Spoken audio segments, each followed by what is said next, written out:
Hello everyone, আপোনালোক সকলোকে Learn and Craft with me channel লৈ স্বাগতম জনাইছো। এই ভিডিঅ'ত আমি আলোচনা কৰিব ওলাইছো ক্লাস 8 ৰ মেথছৰ চেপ্টাৰ নম্বৰ 6। ইয়াৰ নাম আছে স্কয়াৰছ এণ্ড স্কয়াৰ ৰুট অৰ্থাৎ বৰ্গ আৰু বৰ্গমূল। যোৱা ক্লাছত আমি এক্সাৰসাইজ 6.4 ৰ কোৱেশ্চন নম্বৰ 3 লৈকে ডিসকাস কৰিছিলো। তো এই ভিডিঅ'ত আমি স্টাৰ্ট কৰিম কোৱেশ্চন নম্বৰ 4 ৰ পৰা। গতিকে বলা পলম নকৰি ভিডিঅ'টোলৈ আগবাঢ়ো। ইয়াতে কোৱেশ্চন নম্বৰ 4 ত দিছে যে For a rectangular field, the length is 35 meter and the breadth is 12 meter. তাৰ মানে কি কৈছে এখন rectangular field মানে আয়তাকাৰ field পথাৰ হয়নে তাৰে তোমাৰ length দিয়া আছে 35 মিটাৰ আৰু breadth অৰ্থাৎ length মানে হৈছে দৈৰ্ঘ্য আৰু breadth মানে হৈছে প্ৰস্থ দৈৰ্ঘ্য দিয়া আছে 35 মিটাৰ আৰু প্ৰস্থ দিয়া আছে 12 metre What will be the length of one diagonal? One diagonal means এডাল কৰ্ণ। তাৰ মানে তোমাৰ কি কৈছে এখন পথাৰত তোমাৰ দীঘ আৰু প্ৰস্থটো দিয়া হৈ আছে। গতিকে সেই পথাৰখনৰ মানে যেটো আমি মানে পথাৰ শেপৰ যেটো তোমাৰ আয়ত পাবা সেই আয়তটোৰ কৰ্ণডালৰ মান কিমান হ'ব আমাক উলিয়াব দিছে। হল এতিয়া চোৱা আমি কেনে কৰিম। এতিয়া চোৱা ইয়াতে আমি এই আয়তাকাৰ পথাৰখন আঁকি লৈছো আৰু ইয়াতে আমাৰ কি দিয়া হৈ আছে দৈৰ্ঘ্য দিয়া আছে 35 মিটাৰ আৰু প্ৰস্থ দিয়া আছে 12 মিটাৰ এতিয়া আমাক কি কৈছে প্ৰশ্নটোত এডাল কৰ্ণ জিডাল সেই কৰ্ণডালৰ মান আমাক উলিয়াব দিছে হল এতিয়া আমি জানো যে আয়তৰ প্ৰতিটো কোণৰ মান কিমান 90 ডিগ্ৰী গতিকে এইটো কোণ 90 ডিগ্ৰী হোৱাৰ লগতে এইটো আমি কোণটো কি পাই গলো ত্ৰিভুজটো কি ত্ৰিভুজ পালো সমকোণী ত্ৰিভুজ ঠিক আছে গতিকে ইয়াৰ পৰা আমি জানো যে সমকোণী ত্ৰিভুজৰ কি হয় কৰ্ণ স্কয়াৰ ইকুৱেল টু লম্ব স্কয়াৰ প্লাস ভূমি স্কয়াৰ যেটো আমি ইয়াৰ আগৰ এক্সাৰসাইজত কৰি আহিছিল এনেকুৱা কোৱেশ্চন হয়নে এতিয়া সেই যেটো ফৰ্মুলা আমি পাইছিলো সেই ফৰ্মুলাটোৰ ওপৰত ভিত্তি কৰি পেলাই আমি কি কৰিব পাৰিম কৰ্ণডালৰ ভ্যালুটো উলিয়াব পাৰিম চোৱা কোৱেশ্চন নম্বৰ 4 ৰ সলিউশনটো কি হ'ব এতিয়া হিয়াৰ অৰ্থাৎ ইয়াত তোমাৰ কি হৈ আছে তোমাৰ কি দিয়া আছিল দৈৰ্ঘ্য আৰু প্ৰস্থ হয়নে গতিকে লেন্থ লিখিবা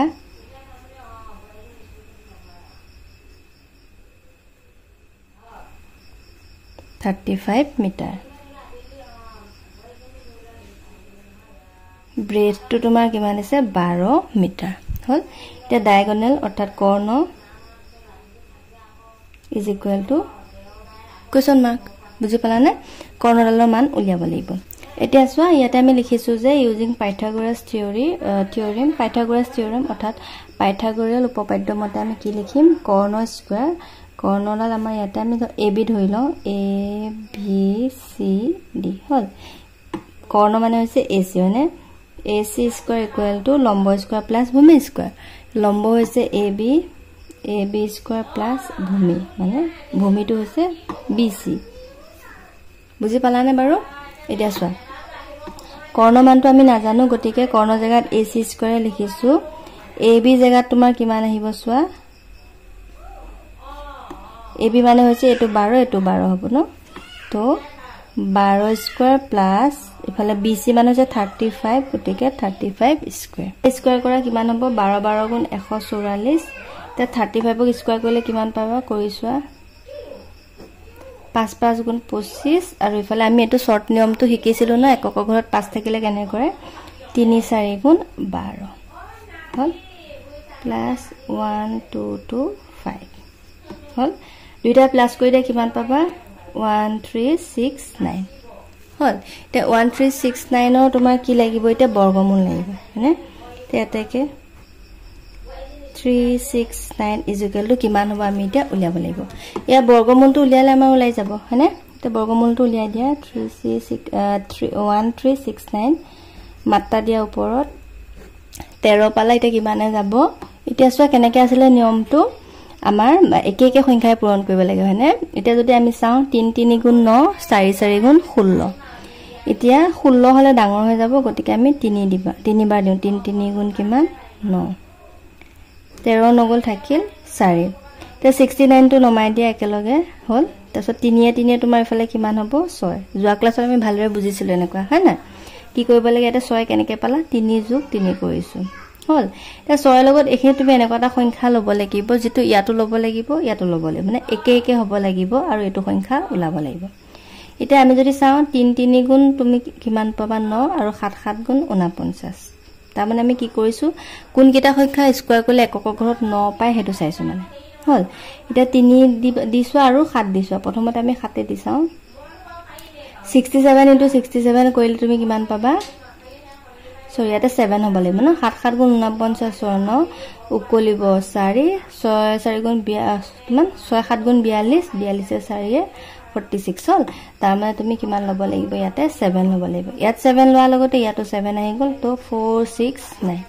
হল তাৰমানে তুমি ইয়াৰ বৰ্গমূল কিমান পালা 37 বুজি পালানে তেতেকে কৰ্ণডালৰ মান তুমি কিমান পালা diagonal is equal to 37 metre এককটো মিটাৰত আছিল ন গতিকে ইয়াতো আমাৰ কি হ'ব মিটাৰ হ'ব ঠিক আছে ধুনিয়াকে নোট ডাউন কৰি লোৱা নেক্সট আমি চাম কোৱেশ্চন নম্বৰ 5 ঠিক আছে বুজি পালা কোৱেশ্চন নম্বৰ 5 টো চাই লোৱা কোৱেশ্চন নম্বৰ 5 টো চাই লোৱা in a school there are 1089 students এখন স্কুল কিমান ল'ৰা ছোৱালী তোমাৰ দিয়া আছে on the first day of annual sport of the school মানে বাৰ্ষিক খেলৰ দিনাখন আৰু কি কৈছে at the time of flag hosting পতাকা উত্তোলন কৰাৰ সময়ত they are asked to stand in such a way that whatever is the number of rows number of students in each row must be same এনেকুৱা question এটা আমি ইয়া আগৰ এক্সাৰসাইজত কৰি আহিছিলো হনে তাৰমানে এখন স্কুলত ল'ৰা ছোৱালী আছে আৰু সেই ল'ৰা ছোৱালীখিনি সেই ফ্ল্যাগ হোস্টিংৰ সময়ত মানে কি কলে যে তোমালোকে হিমানটা লাইন বনোৱা যাতে খেল এই লাইনটো ধৰা এটো লাইন ধৰা এই লাইনটোত মানে যিমানটা থাকে হিমানটা ল'ৰা ছোৱালী হ'ব লাগিব ধৰি লোৱা তুমি ইয়াতে 1 2 3 4টা লাইন বনাইছা ঠিক আছে এটা লাইনত 4 জন আছে হল গতিকে ইয়াতো 4 জন থাকিব লাগিব মানে বুজি পাইছা নে হেতুৱে বস্তু ইয়াত যিমানটা লাইন বনাবা প্ৰতিটো লাইনতে হিমানটা ষ্টুডেন্ট থাকিব লাগিব এতিয়া ইমানখিনি ষ্টুডেন্টক তুমি মানে তেনেকে মিলাব লাগিব কেনেকে মিলাবা চোৱা এতিয়া এফালে যদি 4 জন থাকে আৰু লাইনো 4টা হয় তেনেহলে আমি যদি ফুট দি চাও কি হ'ব প্ৰতিটো লাইনতে 4 জন থাকিব তাৰমানে এফালে 4 জন এফালে 4 জন হলে কিমান হ'ব 16 16 টো কি পারফেক্ট স্কয়ার এটা পূর্ণ বর্গ সংখ্যা তাৰমানে আমি কি গম পালো যে এনেকে যদি আমি মিলাব যাও লৰাছলি সমান শাৰী সংখ্যা যদি আমি মিলাব যাও তেতিয়া হলে আমি কি কৰিব লাগিব পূৰ্ণ বৰ্গ সংখ্যা লাগিব আমাক আৰু পূৰ্ণ বৰ্গ সংখ্যাটো যদি আমি ভাগি দিও তেতিয়া আমি কি পাই যাম কিমানটা শাৰীত কিমানটা লৰাছলি আছে পাই যাম যেটো দুইটা সমানে গতিকে আমি এটো কি কৰিলে হৈ যাব অকল মানে বৰ্গমূলটো উলিয়ালে হৈ যাব বুজি পালানে চাই লোৱা ইয়াতে আমি এটা বস্তু লিখি লৈছো যে ইয়াত তোমাৰ কি যে নাম্বাৰ অফ ৰো is equal two number of কলম ঠিক আছে is equal to number of students no number of students in the column প্ৰতিটো শাৰীত মানে যিমানটা শাৰী আছে হিমান হে শাৰীটো যিমানটা ল'ৰা ছোৱালী আছে দুইটা কি হ'ব ইকুৱেল হ'ব তাৰছতে আমি কি কৰিব লাগিব এতিয়া পাৰফেক্ট স্কয়াৰ উলিয়াব লাগিব 1089 পাৰফেক্ট স্কয়াৰ নহয় বৰ্গমূল হয় না স্কয়াৰ ৰুট এটা চোৱা মাত্ৰা দি দিয়া কেবাৰ দিবা এটা 10 যেহেতু আছে 3 ৰে দি দিয়া 3 3 গুণ কিমান হ'ব 9 10 নগল থাকিল 1 89 হল এতিয়া 3 লগত কি কৰিব লাগিব 3 যোগ 3 কৰিব লাগিব কিমান হ'ব 6 হ'ব এতিয়া একক ঘৰত 9 থকা সংখ্যা আমি বিচাৰিব লাগিব এতিয়া আমি জানো যে 3 স্কয়াৰ কৰিলে তুমি কিমান পোৱা 9 পোৱা আৰু ইফালে 7 স্কয়াৰ কৰিলে তুমি একক ঘৰত কি পোৱা 9 পোৱা গতিকে 6 লগত তুমি 3 আৰু 7 দিছোৱা 7 ৰে আমি দি চাইছিলো আগতে তেতিয়া কিমান পাইছো আমি 469 পাইছিলো ডাঙৰ হৈ যাব হয়নে সেইকাৰণে আমি 3 ৰে দি চাম 3 3 গুণ 9 6 3 গুণ 18 মিলি গল লিখিলানে গতিকে ইয়াত তুমি কিমান দিব লাগিব 3 দিব লাগিব মানে 189 বুজি পালা ইয়াত কি বুজি পালা যে এতেকে number of rows is equal to number of students in the column is equal to 33 বুজি পালা মানে শাৰী 33 টা বনাব হিহতে আৰু প্ৰত্যেকটো শাৰীতে কিমানজন ল'ৰাছলি থাকিব